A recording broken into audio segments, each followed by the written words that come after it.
What's up, everyone? My name is Joshua, and welcome to a conversation with Joshua T. Berglan. You all are going to really enjoy this broadcast. Now, I just finished recording it, and Shae is awesome. Listen, I really enjoyed the flow of this conversation. It was different. Of course, I make some errors because my brain skips out from time to time when I'm thinking, but Shae in Fairbanks is absolutely incredible. And those of you who have ever dealt with any types of trauma, you're a high performance athlete or an athlete, you're a CEO, you run your own business, you're setting off to pursue your destiny and pursue your dreams. I really feel like this broadcast is going to offer a lot of value for you. And on top of that, it's just an interesting conversation. So without further ado, please welcome, ladies and gentlemen, Shae Fairbanks.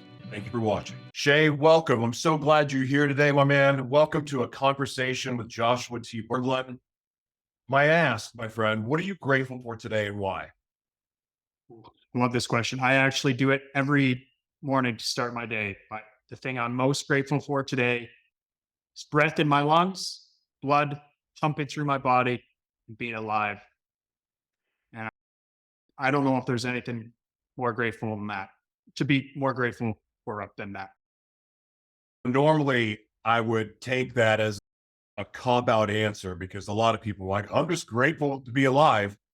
But breath is such a huge part of who you are. We can't exist without breathing.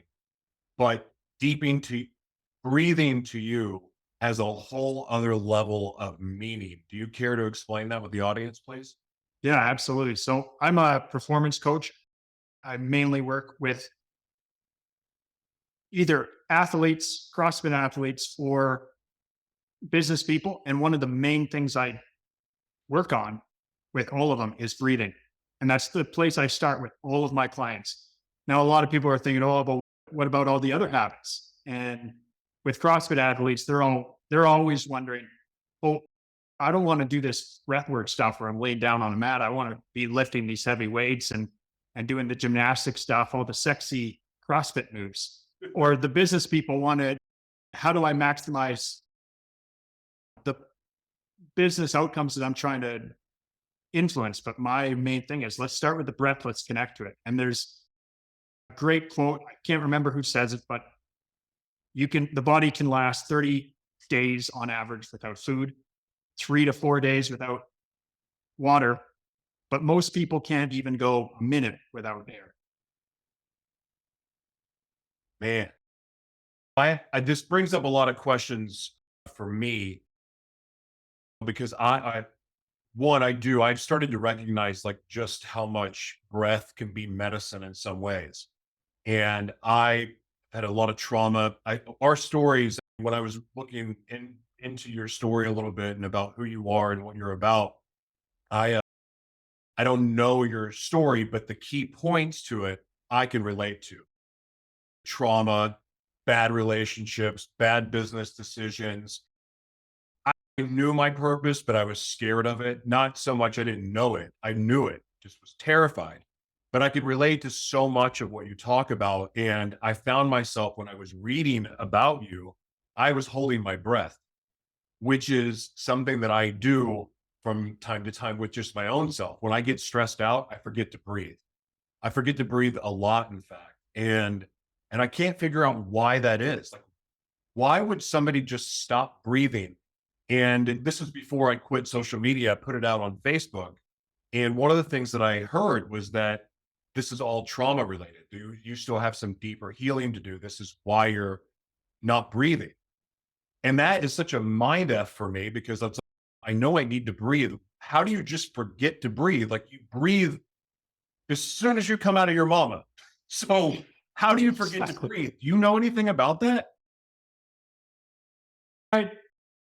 The style of breathing that I do is more on performance based and using it to either impact an athlete's endurance during their training and competition, or if I'm working with a business client, how do I either get them to lock in and be ultra clear and relaxed during a boardroom or sales call or anything like that. So it's more kind of driven towards performance.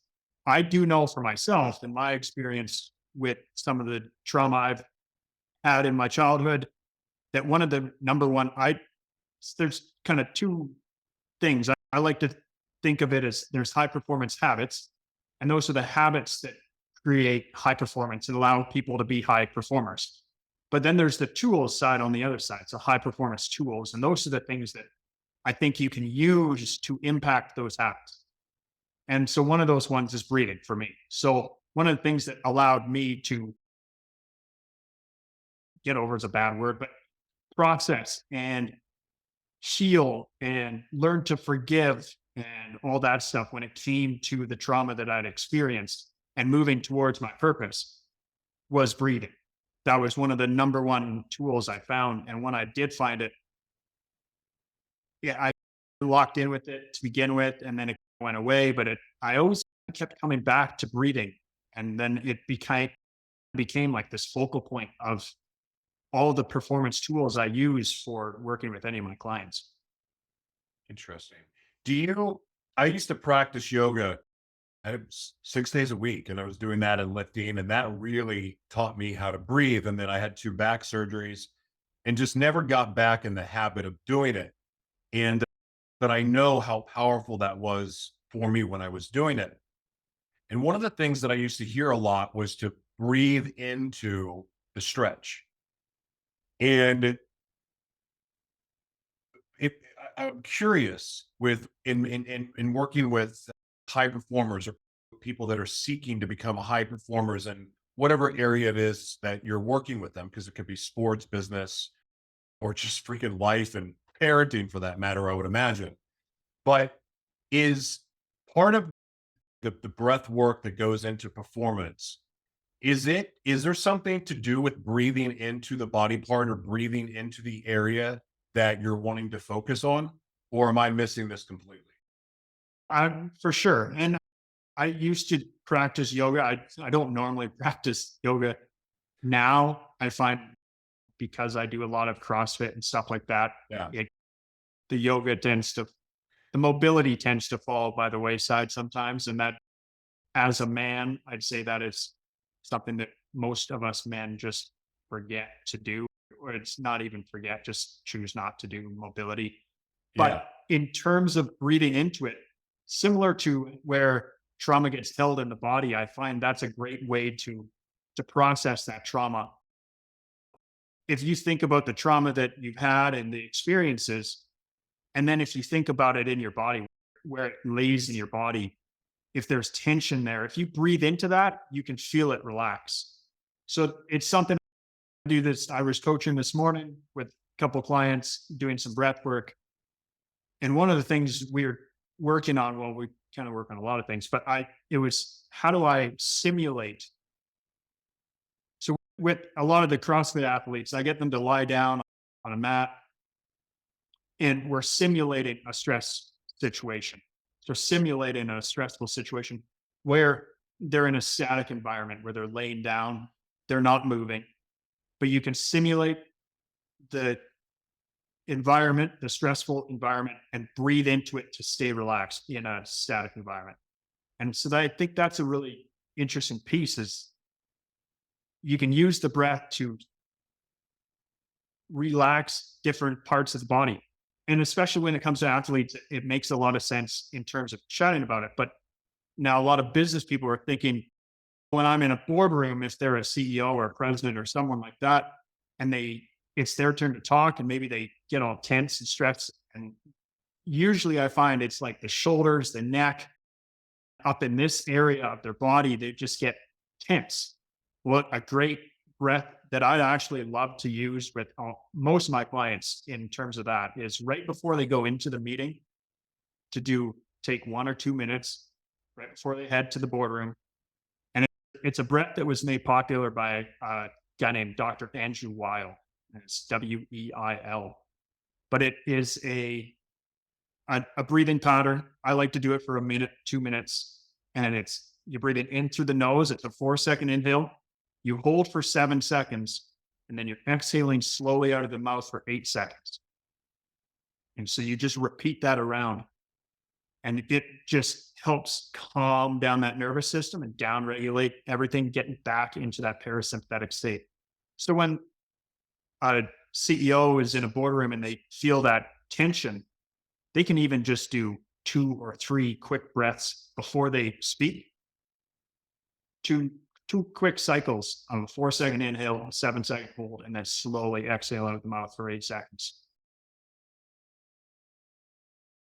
I just did it. I did one where I breathed out, one I held it in, or just breathed through my nose, Mhm. which is a habit from yoga. I didn't mean to do that. Even then, I felt more grounded and strong. I have a condition, I call it condition. I've healed a lot from it. But back when I used to really struggle with dissociative identity disorder, which is just like a switch, it's multiple personalities Mm, basically. yeah. And but when I didn't know what it was, like when I could feel myself leaving my body, or I'd feel myself in a different state or an alter as I know it now, but then I didn't know what it was. I had a woman that taught me. I don't know why I picked up the phone to call her of all people. I guess I just felt safe with her to talk to her about this, what I was feeling. And she took me through a breathing exercise that the only way I could describe it was that it put me back in my body and I became Joshua. And I can't explain it, but I know that it was a life saving thing for me. And I know that you said you didn't practice yoga, and or you don't practice yoga anymore. But I think about a lot of people, like how yoga has benefited a lot of people because it teaches you to breathe. And in CrossFit, you have to know how to breathe because you'll have a stroke in about 10 seconds. Like it's like if Yes. there's any sport that you have to breathe in, CrossFit is one of them.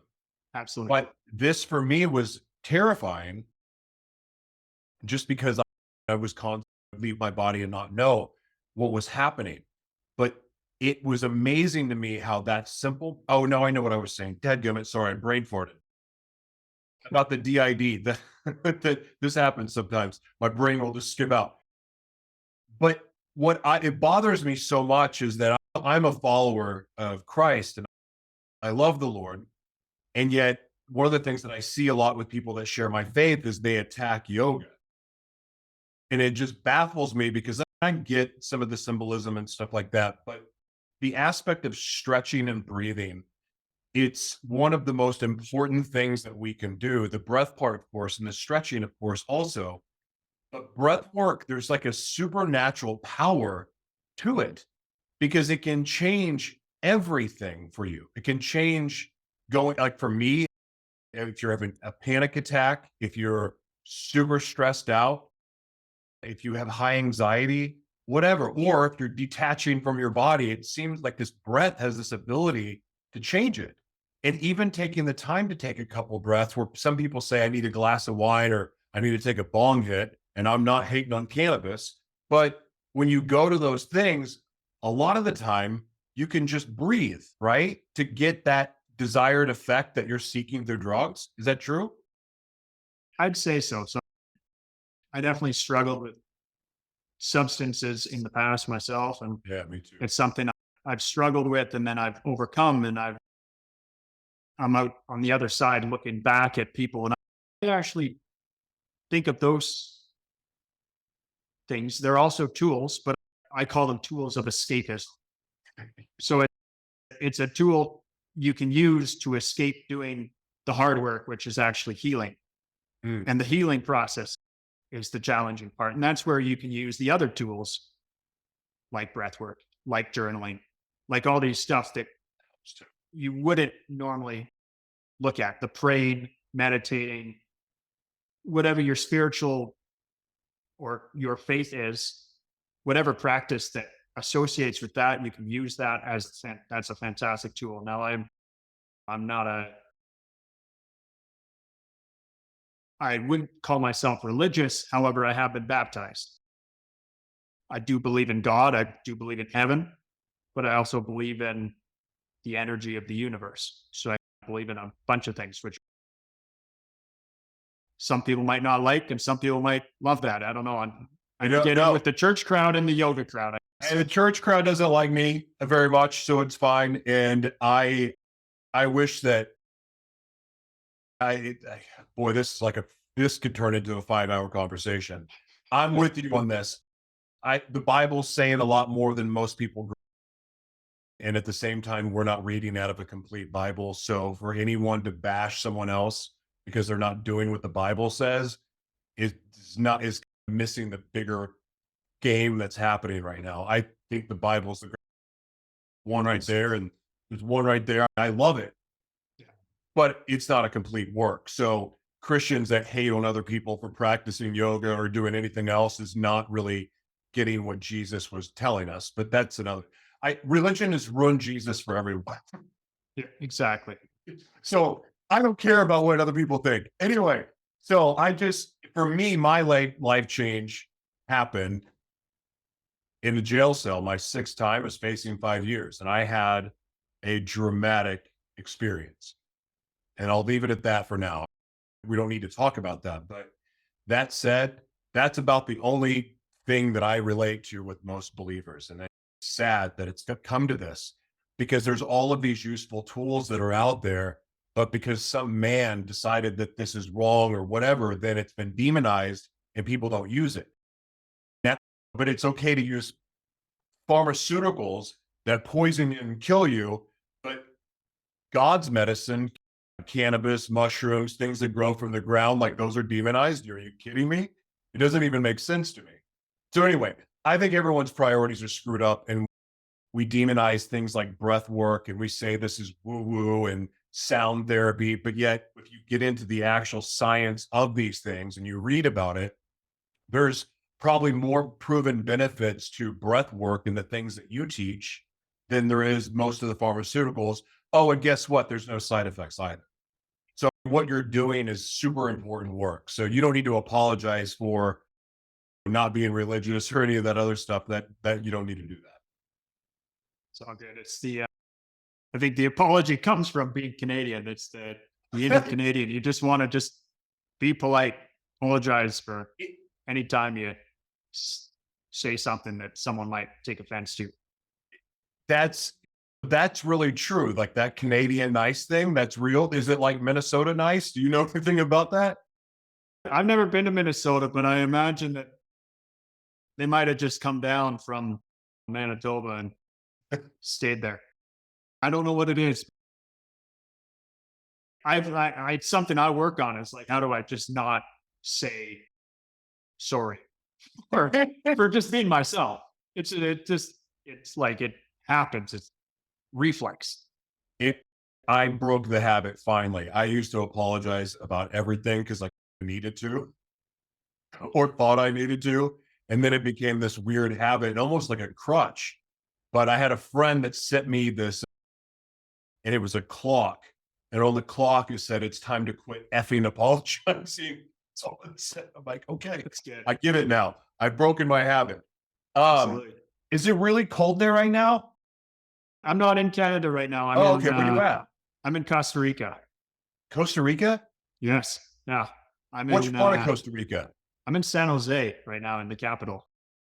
That's where you fly into. Yeah, I backpacked Costa Rica during my second marriage honeymoon, and dadgum, that place is amazing. How long are you there for? I spend my winter. I did all last winter down here, and I'm doing this winter down here. Where I'm from in Canada is Calgary. It's right now it's minus 28, minus 30 Celsius. Like, it's cold. And if I have a chance to be in plus 30, I'll take plus 30 every day. Yeah. The first 2 winters I was here, I was inside virtually the whole time, so I could just look at the snow. And also with the COVID stuff going around, I didn't really, no one went out anyway because things were shut down. So I just assumed that people didn't do anything in the winter here. This year, no, they actually go out, and people are in shorts and they're going to festivals, and it's 6 degrees outside. It blows my mind. So I finally decided, you know what? I'm going to go outside. I'm going to brave this and do it. Not so bad. I miss California and the warm weather. I'll take this. As long as people are going outside doing something, if you're around other people, it's not so bad. But it is cold. In Calgary, I don't think I can handle that at all. Yeah. So enjoy your Costa Rica. Thank Back to what you do. So why don't you tell everybody, really in your own words, who you serve, who you help, your ideal client, ideal person to work with, and then also just what you're up to and what's on your heart to share. The floor is yours. you. So it's that I've actually it's interesting timing. I've just refocused the business within the last couple months, and I was meditating on things yesterday, and about 3 days ago, let's say, I had a dream.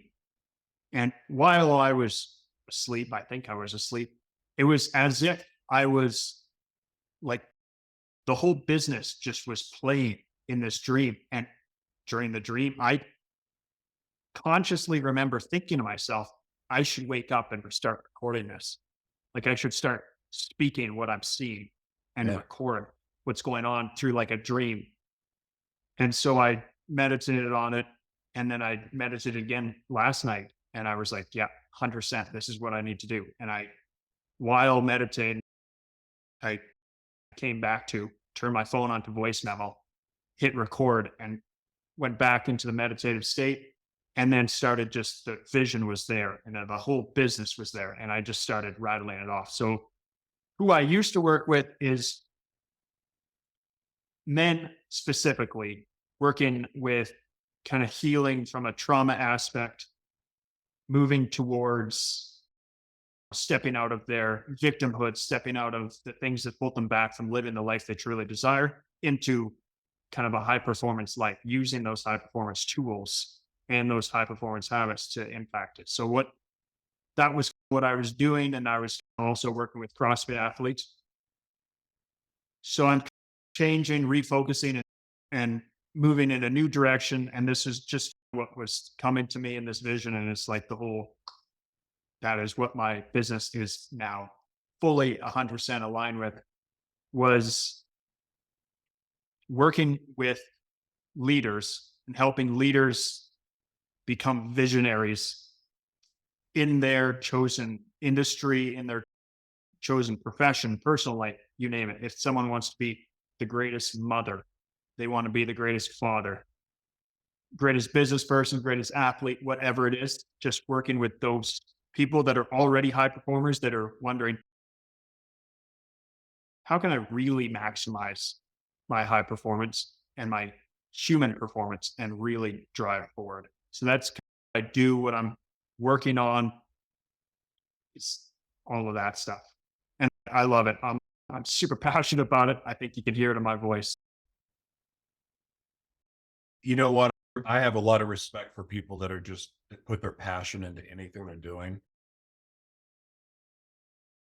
There's, I know that sounds funny because it's so open ended, but you can always work with passion.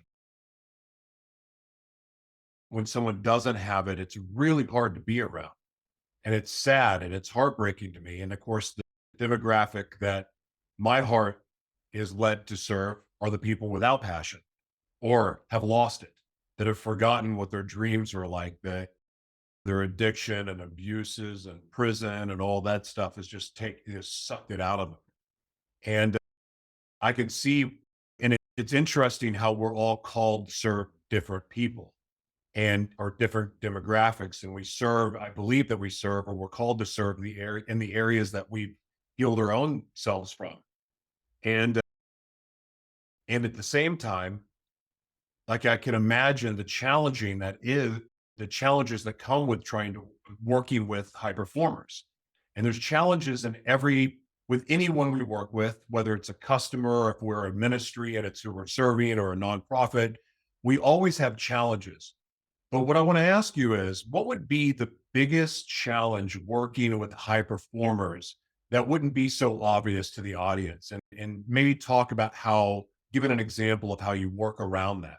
Because just because somebody's a high performer doesn't mean they have their shit together in all areas of their life. I was a high performer, but I was also a chemsex addict and just, it was just an awful human being. But in one area of my life that I let the world see, I was a very high performer. It just, the rest of my life sucked. Can you speak on that, please? Yeah, absolutely.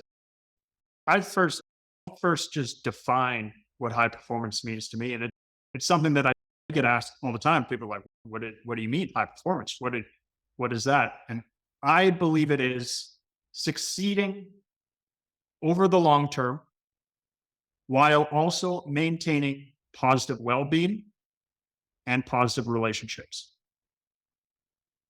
So that's how I like to look at it. And the big thing I look at for these clients of mine is if they are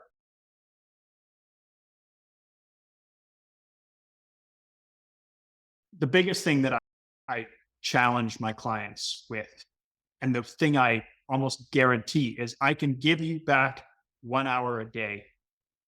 So over the course of a month, that's 30 hours.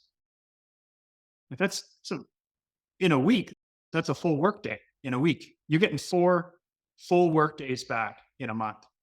That's pretty incredible. And to think like that's a lot of time. Imagine what you could do with that amount of time. And so that's the thing that I almost guarantee to my clients is by working with me. And it's all about creating those deliberate habits, the ones that you almost have to force yourself to do that actually end up creating that sustained performance. Whereas while also maintaining all those high performance tools. So using the tools to help create and impact and influence the habits that all ultimately drive that performance. So, what's the biggest challenge that you face day to day? Like working, because it's again, I think you're like me in this respect where so much is you're driven by your vision and your passion for the vision, your passion for life, the passion for your calling. I get all that. And it's what fuels me. Like my vision's big enough to keep me from going back to wrecking my life like I was before. And if it wasn't what it was, I would be either dead or wrecking my life even more. But that said, it doesn't mean that just because I'm living my dreams and I'm pursuing my dreams and I'm in that flow, it doesn't mean that life still doesn't come at me. And I think a lot of people that make the start to pursue their dreams or pursue that calling of their heart, that pull that they feel inside their spirit to go whatever direction, to start something new, to launch a business, whatever it is for you. And but there's always that moment, like even when you're in flow and everything is just like amazing, all of a sudden you get sucker punched by something. And it could be a circumstance, an event, whatever. But or it could just be challenges. For you, as a high performer and as someone that teaches high performers, what's one of the things that you have to deal with that is a pretty big challenge for you? From a personal standpoint, I'd say it's less falling back into addiction and old habits. It's always probably going to be there, Yeah. those substance things, but it's not something I focus every day. And it's not a challenge I focus on every day. I'd say the bigger part would be my limiting beliefs and helping someone else see those thoughts that they're thinking. And it's something I always come back to this same quote. I've seen Tony Robbins once, and it was one of the greatest events in my entire life. But it's a quote from Tony Robbins, and it's where focus goes, energy flows. And literally, what you think about manifests and creates itself in every part of your life. So if you think as a high performer, oh, I'm just not good enough at that thing, at that one thing, now you're not going to be good at these other 10 things because you keep telling yourself you're not good at that thing. If you tell yourself, I'm great at that, I haven't mastered it yet, but I'm great at it, everything else will start to shift. And that's the biggest challenge I find, even for myself as a coach, is it's the little things like what I tell myself about my clients, what I tell myself about myself, just am I qualified enough? Am I, whenever that little imposter syndrome pops in your head, when you get to the next level, it's like, am I worthy of working with these people? Mm. And you just have to absolutely believe it. That's I 100% agree with that. A lot of people are obsessed with celebrity. Of course, I think that's died down over the last few years, but when I was living in LA and working in entertainment there, um, I got to meet a lot of people. I'm not going to name drop or anything like that. And it's not that big of a deal to me, but it was interesting because the camera gives a certain perception of how things are. And of course, behind the scenes, you get to see a whole other look, and or you get to see what's really going on, in other words. And what I'm getting at with that is that we have so much of us have put our energies into trying to be something else or wanting to be someone else. And when we do that, I believe that is where a lot of the inadequacies come from. When we start comparing ourselves to other people. I'm not saying that you do this, but even putting my energy into looking at these people, what you were talking about with the Tony Robbins thing, actually hearing that is one of the reasons I got off social media, because I noticed that was impacting the way that I was thinking. It was impacting even my beliefs. It was impacting what I believed about myself, my own worthiness issues, and the what I was felt led to do other than leave social media, and what I was led to create and what we've launched since then. If I would have done that being on social media, which is would have been convenient because it would have made marketing much easier. But I also would have been buried in the failure and buried in comparing myself to all the other people that had been there. And so cutting off that energy source or that outlet for energy helped me get really more, well, present with myself, my mission, my purpose, and focused. And I cut out the distractions in that respect. Of course, with that, I've learned that there's other distractions too, and that want to creep in. So I want to ask you something, and this will be the last question, and then I want you to plug everything that you want to plug. But when you cut off those distractions, have you noticed that other things try to creep in with you or come in the blind side, come in through the third door to distract you or knock you off your focus? And if so, how do you deal with that? Absolutely. That's something that as soon as the subconscious switches and you start believing and you're focused on that, you're meditating, praying, journaling, you're working on that, and you're really focused in on all the good things in life and creating that new reality. It's in that moment where life just will test you. It will, maybe business will get a little more challenging. Maybe a client or two clients or three clients will leave and want to do something else. And it's almost like a little test from the universe. Are you sure you want to do this? Are you sure that's the level you want to go to? Are you sure you want to make this type of money? Are you sure you want to impact these people? And it's that little test from the universe or that little test from God of saying, are you sure? And it's when that comes in, the thing I look to do, it's going to sound kind of simple, but it is something I go to the gym and I unplug and I put in some music, but I unplug my mind from what I'm focusing on. And I just get in and I move the body and work out and just really work on that. That is the number one thing I do for myself. And it's a skill I like to use for my clients. So if it's something else for them, if they don't like to work out or they like to do something,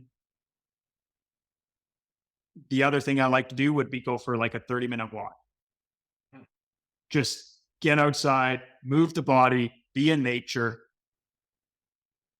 but do it in a way where, if it's possible, leave your phone at home and like fully unplug from the technology of the world.